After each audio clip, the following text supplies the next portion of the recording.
There are 4 things I'm going to cover in this video. First, what is the Trivium? Second, where did it come from? Third, why learn the Trivium? And fourth, just some final notes. What is the Trivium? The Trivium is a Latin term meaning literally 3 ways. The Trivium is composed of grammar, logic, and rhetoric. However, when I say grammar, I don't just mean syntax or spelling. I mean something much broader. Grammar is meant to cover the whole range of how we interact with symbols. We will go into much greater detail in a later video. Grammar is concerned with things as they are symbolized. Logic is the art of thinking. It is concerned with things as they are known. Rhetoric is the art of communication and is concerned with how things are best communicated. Each of these arts interact with each other, but rhetoric combines them in a special way and requires mastery of both grammar and logic together to work. Relatedly, there is also the Quadrivium, which means, unsurprisingly, 4 ways. The Quadrivium is composed of arithmetic, music, geometry, and astronomy. However, again, arithmetic is knowledge of numbers in general, including algebra, equations, etc. Geometry or figure is number applied to space, including analytic geometry and trigonometry. Music is much more than just music as you might think of it, but it is basically all discrete or continuous change. It is number applied to time, such as calculus, differential equations, and some of chemistry. Astronomy was the study of motion, or number applied to time and space. It is much of physics. As you can imagine, this classification can either branch to all fields of knowledge or serve as the foundation for them. These 7 arts of the Trivium and Quadrivium are the liberal arts, or at least were the liberal arts until they were corrupted, but that's for another story. Art, here, is much broader than painting or sculpting. It is just anything to be made or done. These arts are therefore more than just practice in production, but also about knowledge. Where did the Trivium come from? The first book on grammar originated with Dionysius Thrax in 166 BC. In the late ancient era, this was combined with Aristotle's logic and rhetoric. As early as the 5th century AD, we see the 7 liberal arts explicitly in The Marriage of Philology and Mercury by Martinius Capella. These arts became the foundation of all future specializations. In fact, the Bachelor of Arts would only be awarded to those who had some level of mastery over them. In the ancient and medieval universities, one could go on to study law, medicine, science, or theology only after mastering the 7 liberal arts. This was the core and standard curriculum up until the late 19th and early 20th century. Compulsory education basically gutted the higher standards for a hodgepodge of disciplines.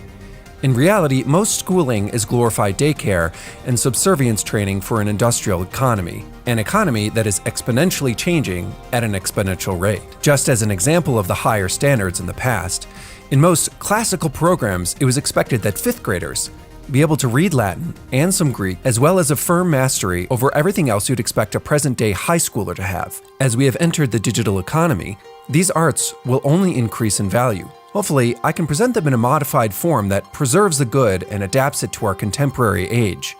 The thing is, though, any modifications are unlikely to be much more than translating the core of these arts to a specific context. If you think about it, knowledge advances in only 2 ways: addition or subtraction. Knowledge can further be classified into broad categories based on their relationship to change. For example, things like logic, mathematics, and semiotics are absolute, whereas physics, chemistry, mechanics, and the laws of natural selection are more permanent. Whereas things like biology, climate, language, and culture, they're durable, but they still can change.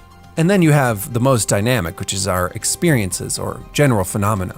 Most of the Trivium concerns the absolute forms of knowledge as applied to durable circumstances. So why learn the Trivium? The value in knowing liberal arts is not just that they are useful or that it is enjoyable, Lord knows this is not always the case, but that it actually makes you a better person for having learned them. It is akin to being able to do gymnastics. It actualizes a part of you, and as a result, you become more than what you are. The goal of a truly liberal arts education is to make you free. The word liberal comes from the Latin libertas, meaning free. The way the liberal arts does this is by giving you the tools to view the world from multiple perspectives. What often blinds us and binds us is our biases. The liberal arts allows you to take multiple perspectives and integrate them into a whole. Just as you integrate food into the body, With the liberal arts, you should be able to integrate information and knowledge into the mind. It doesn't matter what you plan to do or what you are doing with your life. If you have a firm grasp on the Trivium, you will be better prepared for anything. It is one of the best tools that enables you to learn. The Greek term for art is techne, where we get the term technology. The Trivium is the technology of technologies. My goal is to present a version of the Trivium and eventually Quadrivium that is enjoyable and useful so you can more effectively learn whatever it is that captures your imagination. So as a final note, one of my personal pet peeves is when people use the term medieval pejoratively. Usually what they mean is ignorant, stupid, or brutish. It is often contrasted with our allegedly enlightened modern selves. The fact is, an educated medieval, even with his mistake in astronomy and biology, would probably mop the floor with you in a debate. I have no patience for what G.K. Chesterton calls, quote, chronological snobbery. If you find yourselves holding that prejudice to the past, I would urge you to reconsider and educate yourself before advertising your ignorance. We stand on the shoulders of giants and would do well to have some humility in the face of the great mysteries of life. With that, I need to be straightforward with expectations. Learning these arts is not easy. It cannot be done simply by watching YouTube videos. Thus, if you really want to acquire these skills, you're going to have to find a way to practice them. Nevertheless, I'm going to try to make it as painless as possible. Next time, we will start to look at the beginnings of grammar. Ad ignorantiam is a Latin phrase meaning literally to ignorance. It refers to a logical fallacy, or in other words, a bad argument. Ad ignorantiam has basically two forms, which are when someone says something is true because it has not been proven false, or that it is false because it has not been proven true. The first form is to assert that something is true because there's no evidence it is false. For example, Tim argues that, "We don't know that aliens do not exist, therefore there are aliens."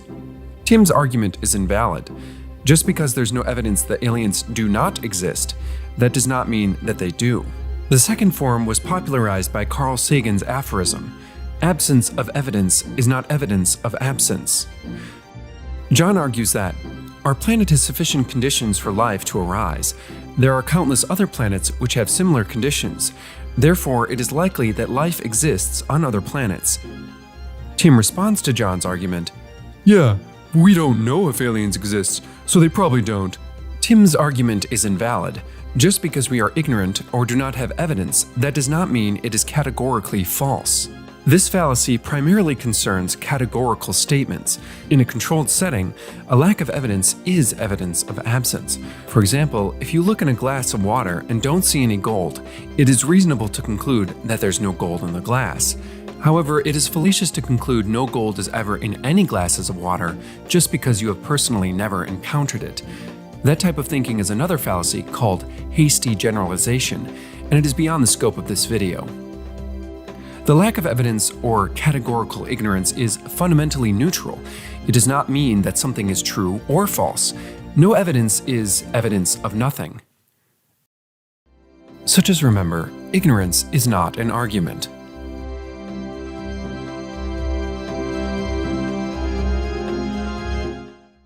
Ad ignomiam is a Latin phrase meaning literally to shame. It refers to a logical fallacy, or in other words, a bad argument. Ad ignomiam is when someone attempts to make you feel ashamed of a premise, argument, or conclusion rather than actually addressing the argument at hand. Before we can get into this fallacy, we need to understand what shame is and how it differs from other emotions.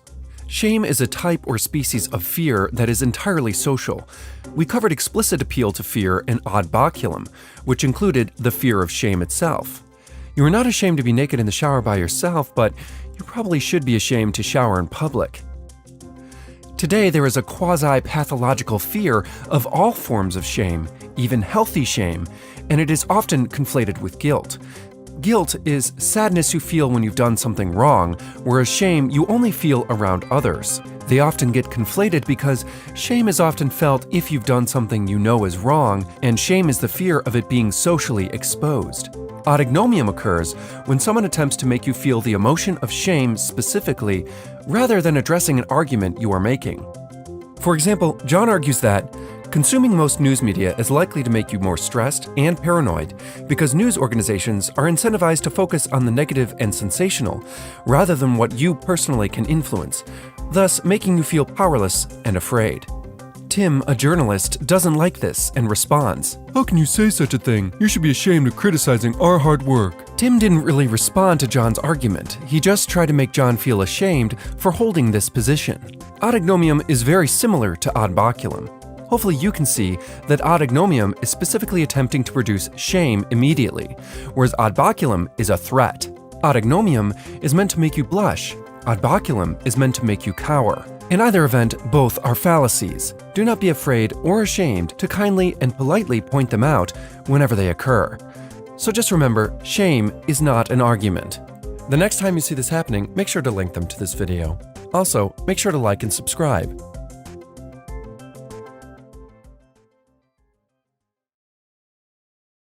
Ad misericordiam is a Latin phrase meaning literally to pity. It refers to a logical fallacy, or in other words, a bad argument.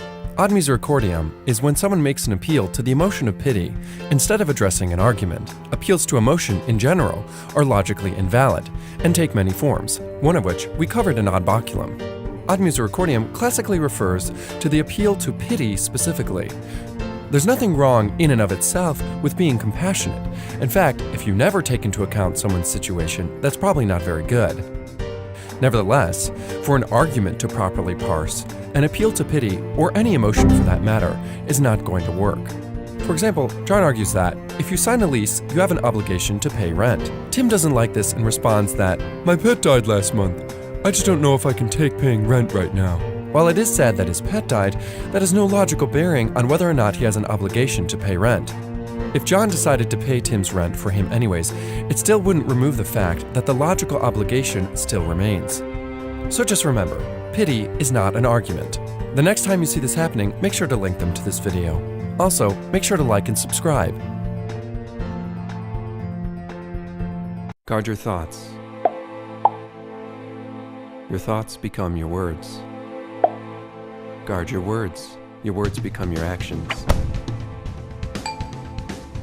Guard your actions. Your actions become your habits. Guard your habits. Your habits become your character. Guard your character. Newton's first law states that any object in motion will remain in motion until acted upon by an outside force. This means a bullet traveling at approximately 1,300 meters per second will continue on its trajectory until friction in the gravitational pull stop it, or until it comes in contact with another object with sufficient mass or inertia. Your character becomes your destiny. Ad baculum is a Latin phrase meaning literally to the stick. It refers to a logical fallacy, or in other words, a bad argument. In essence, ad baculum is using fear and intimidation to force your opponent to concede an argument, or at least to stop making that argument. There are many forms of this, 3 of which will be covered in this video. The first and most obvious form is using physical threats to force your opponent to acquiesce to an argument. For example, John argues that language is relative. So long as people know what you're talking about, it doesn't matter if you pronounce GIF with a hard or soft G. Tim responds, "If you call it a GIF, I'm gonna punch you in the face." Tim didn't really respond to the argument. He just threatened physical harm to John if he didn't concede to his position. Another common form of ad baculum is using the force of one's authority or position to force an opponent to concede. John argues that using tabs during coding reduces file sizes and takes less energy to type. Therefore, we should institute that as a company policy. Steve, John's boss, responds, "If you use tabs while coding at this company, you will need to find another company to work for." Steve didn't really respond to John's argument. He merely threatened John's financial well-being as an attempt to force him to concede the argument. A third, and perhaps the most common form of ad baculum, is to use social consequences as a means of getting an opponent to concede an argument. For example, John argues that his opposition to certain laws are founded on the concept of individual rights balanced against the common good. Tim doesn't like the policies that John argues for, and instead states that, "Anyone who believes something so stupid is a wimpy bigot, and I'll do everything I can to let everyone know that." Tim didn't really address the argument John was making. He merely tried to induce shame in his opponent and the threat of social alienation as a means of getting him to give it up. There are many subtle forms of ad baculum. However, what unites them all is trying to use fear and intimidation rather than reason to win an argument. So just remember, threats are not an argument. We all do this on some level, so the next time you see this happening, especially if you agree with the conclusions, make sure to link them to this video. Also, make sure to like and subscribe. Ad verecundiam is a Latin phrase meaning literally to modesty. It refers to a logical fallacy, or in other words, a bad argument. Ad verecundiam is when someone uses an appeal to an authority as an argument, because allegedly it is modest to appeal to the opinion of someone smarter than you. Not all appeals to authority are automatically logically invalid, but most are. Tim argues, This article says I can get Ebola from food. Tim's argument is invalid unless the journalist is an expert in diseases and shares the majority opinion of the medical community. There's no reason to listen to him. Now John states, my doctor says you should always complete your antibiotic prescription. This is a valid appeal to authority. It works because it fulfills two conditions. First, the authority being appealed to is actually an expert in the topic. Second, the majority of experts in that topic agree with that opinion. Now, if you saw the Ad Populum video, you will remember. It is irrelevant how many people believe in something. The number of people believing in something does not make it true. The number of experts holding an opinion increases the likelihood an opinion is accurate. It does not mean it is actually accurate. If most of the people who have taken the time to thoroughly study something have reached the same conclusion, it is not unreasonable to cautiously accept their conclusion as being probably true. In other words, a shared opinion among experts does not logically or actually make it true, it just makes it probably true. Ideally, everyone would study all of the facts about everything relevant to a discussion, but the reality is, even with the internets, that is impossible. This is where another fun exception shows up. It is not ad hominem to question the authority, expertise, or trustworthiness of someone if an argument is being made based on their opinion. Additionally, it is usually valid to appeal to an actual and not merely metaphorical authority, such as in law. Ultimately, that is why, outside of legal proceedings, an appeal to authority is, at best, a weak argument. Even if it is not always logically invalid, just remember, an appeal to authority is a bad argument.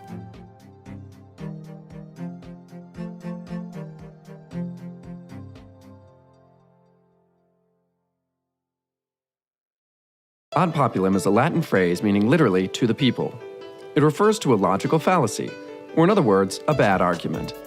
Ad populum is when someone makes an argument that something is true because many or most people believe it. For example, Tim argues that the moon must be made of cheese because most people believe it is. Tim's argument is invalid. It is irrelevant how many people believe something. The number of people believing in something does not make it true. Everyone that ever lived could believe that the moon is made of cheese, but that still wouldn't make it true. Likewise, it doesn't matter how many people believe something is right, wrong, good, bad, true, false, moral, ethical, scientific, historical, religious, spiritual, important, unimportant, or whatever. That has no logical bearing on whether or not it actually is. So just remember, a consensus is not an argument. So the next time you see this happening in a discussion, make sure to link them to this video. Ad hominem is a Latin phrase meaning literally to the man. It refers to a logical fallacy, or in other words, a bad argument. Ad hominem is when someone uses a personal attack as an argument. This takes many forms, 4 of which will be covered in this video. The first is the abusive form. For example, John argues that because dark chocolate has antioxidants and most other candies only have sugar which rots your teeth, dark chocolate is therefore better than most sweets. Tim responds to this argument, Yeah, but you're a greedy jerk. Whatever John's moral character may be, Tim's response is not an argument. John may in fact be a greedy jerk, but that doesn't make him wrong. Another more common variant of this is the circumstantial form. For example, if Tim were to respond to John's argument saying, Yeah, but you work for the chocolate company. You're paid to say that. John may have been paid to make the argument, but that doesn't address the argument he was making. Now, if Tim were to respond to John's argument, Yeah, but I saw you eating a candy cane. this would be an example of the third variant of ad hominem, called tu quoque, which is Latin for you also. Being a hypocrite does not invalidate an argument. The fourth and final form of ad hominem is the guilt by association. This would be if Tim responded to John by saying, Nazis also believed dark chocolate was better. implying that, holding this belief, John is as bad as a Nazi. That still is not an argument. John may in fact be a Nazi, but that doesn't automatically make him wrong. It certainly doesn't address the issue at hand. Just remember, a personal attack is not an argument. So the next time you see this happening in a discussion, make sure to link them to this video.